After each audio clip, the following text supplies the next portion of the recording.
suomalainen kato lähti Kanadaan metsurihommiin. Kanadassa on sellainen metsurilainen kiintiö.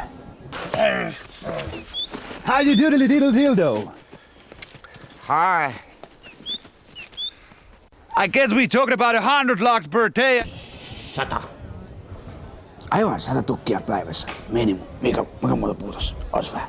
Se on pomo sellainen homma, että mie painan melko lailla maksimiteholla, että ei paljon pysty kyllä kiristämään, että... Suomalainen kato noin niin 96 tukkia. Ekana päivänä työjohtaja sanoi, että not enough. Jaha. Onko se tulta?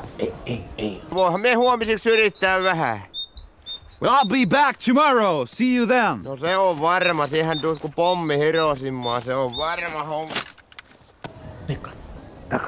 Ei. Seuraavana päivänä ajamme. Niin se kanalainen työjohtaja heilahti paikalla.